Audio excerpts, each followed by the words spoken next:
Welcome back to Guerrilla Press, everybody, and we are here at the Civitech studio. It is me, Nick Hausman. And I'm Tanner Sells. And we are here today to talk all about Tulsi Gabbard. Remember her? How could I forget? She looks like an X-Men villain. Yeah, and a witch with that white streak down her hair. Isn't there a witch X-Men villain, though? Isn't the White Witch or whatever? I'm sure. I think that's her. Storm kind of has a white streak, I think. Maybe but we can't make her a hero. I'm conflating those two things. The storm is coming. That it is.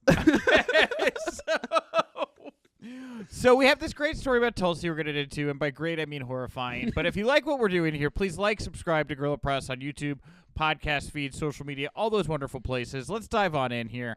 So the Washington Post, by the way, it's a massively detailed read. We are going to get into as much of it as we can here over the next 20 minutes or so, but I encourage everybody to go read this wackadoo piece over on the Washington Post right now about Chris Butler. Chris Butler is an eccentric religious leader of the Science of Identity Foundation in Hawaii that former National Director of Intelligence Tulsi Gabbard once described this man as her guru. So Gabbard grew up in Butler's breakaway Hare Krishna group in Hawaii. Her parents both held senior positions in the organization.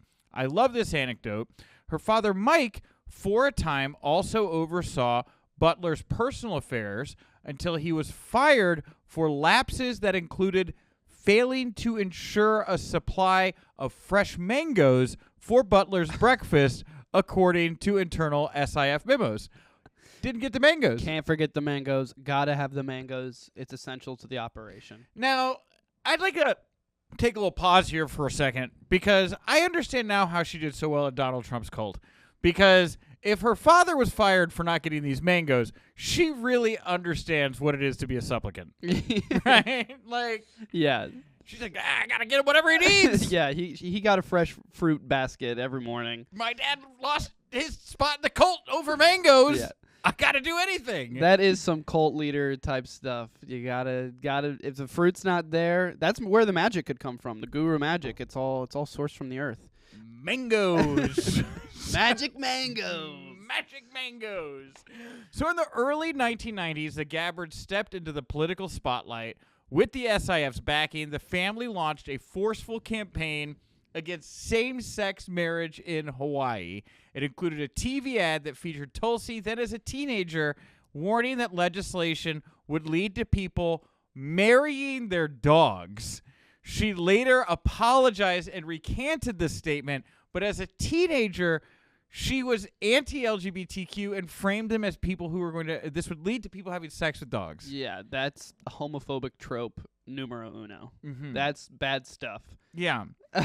This is where we start. Yeah, okay? that's the starting point. This is why I say you all need to read this. I tried to grab as many of the facts as possible to include in this because it's all pretty nuts. So Butler's followers, they practice a form of Hinduism that involves devotion to a single deity, and in their case, it's Krishna, and certain expectations around meditation, yoga, and diet. But the followers believe that Chris Butler talks directly to Krishna.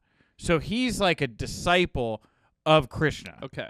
Which is how it always goes with cult leaders. Yeah, it's like the Joseph Smith. I can read, I see the gold plates, but none of you guys can. But trust me, they're there. They're real. And I just watched this Bring Me the Beauties docuseries. You should watch this. It's about a cult made of supermodels in the 80s.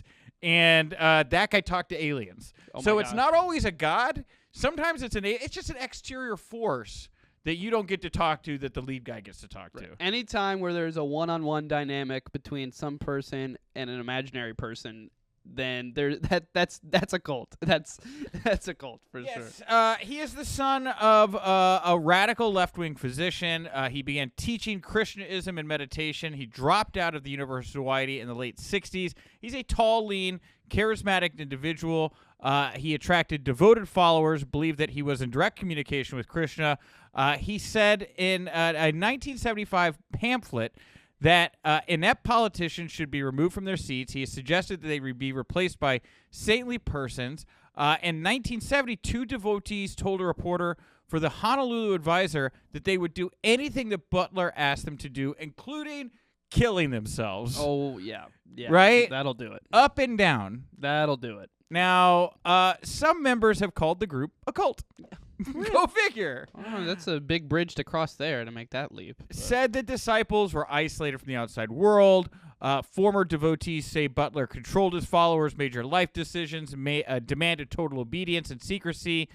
They said he spent years working to extend his reach into politics, and they suspected that Gabbard's rise in Washington was the culmination of that effort. So we kind of started at the beginning. Born into a cult.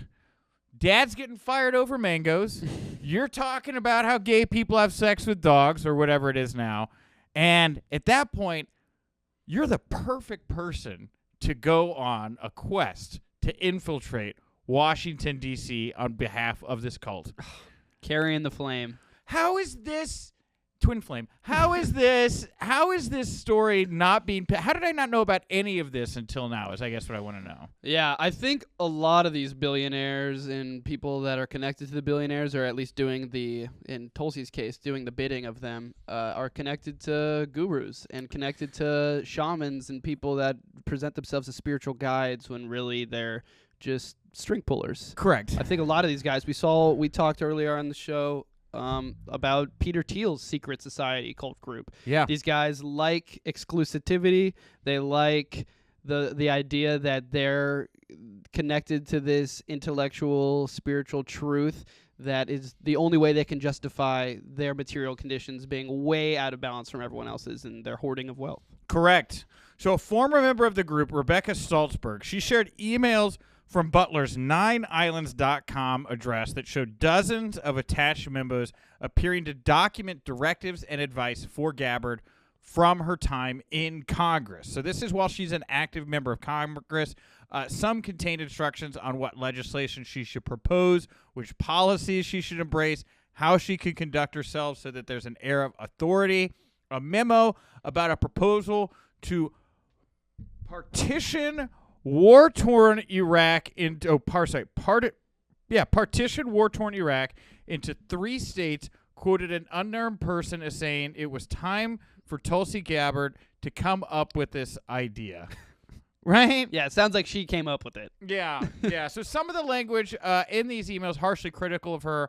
One memo said from January 2015 contained a derisive assessment of a statement on Gabbard that was given in response to President Barack Obama's annual address to Congress. It said, in the first place, nobody gives a shit what you think about his State of the Union speech unless you're going to say something of interest. You're not even trying. You've become really intellectually lazy. And another, Gabbard is described as chicken shit and mealy-mouthed for her comments and policy proposal.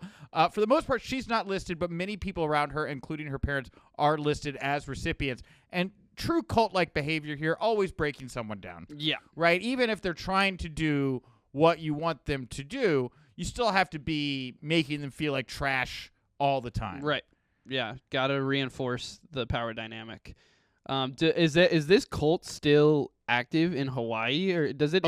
Yeah, big time. Oh yeah. Does it extend to the mainland? Like, are there chapters here in the States? Clearly, it extends to the mainland. Tulsi's in here in the Situation Room. Well, true. Yeah, I mean, now they've probably have more administrative power than ever. But. Well, that's what's so nuts here is I wonder how many members of the Trump administration are part of other cults. Like, how many cult members got lumped into this bigger America cult, right? That's something to think about. Well, it kind of opposes the underpinning of a lot of the cult think is really directly connected to Christian nationalism with this administration. And this is coming from like this scientific, I mean, it's stealing some Eastern philosophy tropes. Right. It feels like connected to Hinduism. So it's crazy that it just shows as long as you are part of a secret society and a cult, it doesn't really matter what the ideology is, but you do have to be in a secret society. You familiar with Syria? The country? Yes. Slightly. Okay, well, that was the subject of many of the memos, believe it or not, including one from August 2016, documented tactical advice on one of Gabbard's signature proposals, preventing the United States from ousting then Syrian dictator Bashar al-Assad, one of the most evil people to ever walk the planet Earth. The memo quoted an unnamed advisor saying she should reiterate her opposition to U.S. intervention in Syria's civil war, even as a shocking image of a wounded 5-year-old made headlines. Quote, the CIA is the one that started this thing.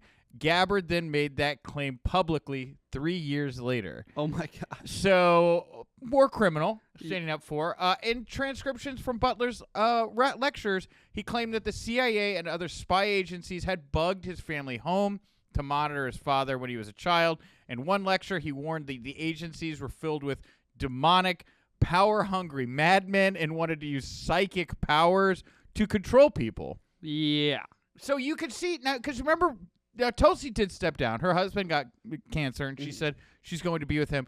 But you start to see over the past many years the comments she made questioning American intelligence, being very derisive of American intelligence.